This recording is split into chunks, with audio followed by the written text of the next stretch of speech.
करेंगे सौरभ शर्मा केस की, जिसमें एक बड़ा अपडेट आपको बताएंगे। दरअसल सौरभ शर्मा मामले में ईडी की जांच जारी है और इस बीच सौरभ की डायरी में लेन देन का ब्यौरा मिला है।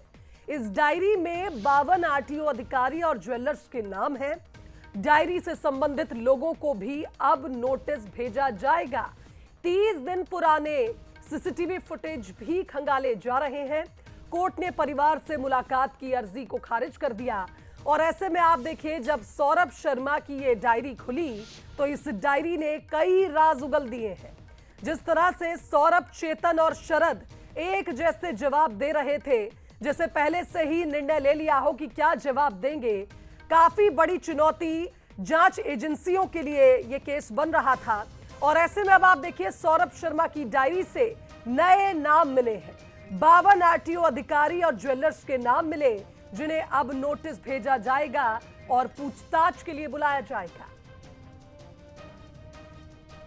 तो ईडी की जांच में बड़ा खुलासा हुआ है। सौरभ शर्मा की वो डायरी, जिसको लेकर लगातार सवाल उठ रहे थे कि आखिर इस डायरी में क्या लिखा होगा, जांच एजेंसियां क्यों नहीं बता रही हैं, इस डायरी में कितने राज सौरभ ने कैद कर रखे हैं। और अब आप देखिए, 52 लोगों के नाम सामने आते हैं, जिनके चलते अब आप देखिए, इस केस में एक और कड़ी जुड़ चुकी है।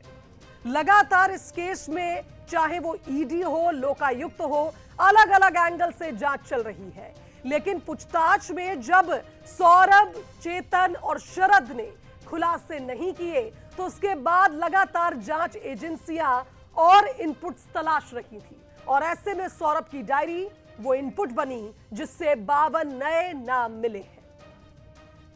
तो ये भी बता दें आपको कि लगातार सीसीटीवी फुटेज भी खंगाले जा रहे हैं। 30 दिन पुराने फुटेजेस देखे जा रहे हैं ताकि कोई क्लू मिल सके। और इसके अलावा यह भी बताया जा रहा है कि कोर्ट ने परिवार से मुलाकात की अर्जी को भी खारिज कर दिया है।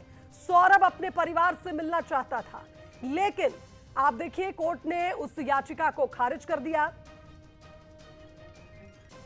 तो सौरभ की डायरी ने कई राज उगले हैं और अब जितने लोगों के नाम सामने आए हैं, उन सभी को नोटिस जारी किया गया है। चलिए, संवाददाता सूरज का रुख करेंगे, हमारे साथ इस खबर पर जुड़ रहे हैं। सूरज, सौरभ शर्मा का केस हर एक दिन नए अपडेट के साथ सामने आता है और अब तो सौरभ की डायरी ने भी कई राज खोल दिए हैं। बिल्कुल, जिस तरीके से सौरभ शर्मा की गिरफ्तारी हुई थी, उसके बाद से लगातार सवाल जवाब किए जा रहे थे, लेकिन किसी निष्कर्ष पर अभी तक न ईडी पहुंच पाई है, ना ही आईकल की टीम। साथ यही कारण है कि आप सौरभ की जो डायरी है, उसके आधार पर लिखित जो कोडवर्ड है, जो नाम है, उनसे पूछताछ की तैयारी में ईडी की टीम है। साथ ही आईकल ने भी नोटिस भेजे हैं। इसके साथ ही सबसे बड़ी बात कि आसपास लगे जो सीसीटीवी कैमरे हैं, उनकी रिकॉर्डिंग भी जो है ईडी की टीम खंगाल रही है, क्योंकि सौरभ, चेतन और शरद से लगातार पूछताछ के दौरान कुछ ऐसी बातें निकलकर सामने नहीं आ पा रही कि आखिर वो पैसा और जो गोल्ड है वो किसका था। यही कारण जब सीबीआई के माध्यम से या सीसीटीवी निकाल की जो रिकॉर्डिंग है, उसके आधार पर सौरभ, चेतन और शरद उसके आधार पर सौरभ, चेतन और शरद से पूछताछ की जाएगी। कौन कौन लोग उनसे मिलने आए थे, कौन कौन लोगों ने कब कब उन तीनों से बातचीत की थी। बातचीत के आधार पर, उन कॉल डिटेल्स के आधार पर उन लोगों से भी पूछताछ की जाएगी, क्योंकि अभी तक लगातार पूछताछ में चाहे आयकर हो, लोकायुक्त हो या ईडी हो, किसी ठोस निष्कर्ष पर नहीं पहुंची है कि करोड़ों की संपत्ति कैसे थी। क्योंकि ज्यादातर संपत्ति सौरभ के रिश्तेदारों के नाम पर है। चेतन उसमें डायरेक्टर है, इसके साथ ही शरद जायसवाल भी डायरेक्टर है, लेकिन सौरभ के नाम पर ऐसी संपत्ति, डायरेक्ट संपत्तियां नहीं मिली है। शायद यही कारण है कि अभी तक जांच पूरी नहीं हो पा रही। अब देखना ही होगा कि आने वाले समय में जो नोटिस जारी किए हैं, उन लोगों से क्या पूछताछ होती है, सीडीआर के आधार पर किन लोगों को ईडी नोटिस देती है, इसके साथ ही सीसीटीवी फुटेज के आधार पर किस किन लोगों, जो लोग हैं वो उसके घर और दफ्तर पहुंचे थे, उनसे भी कहीं कहीं पूछताछ करने की तैयारी है।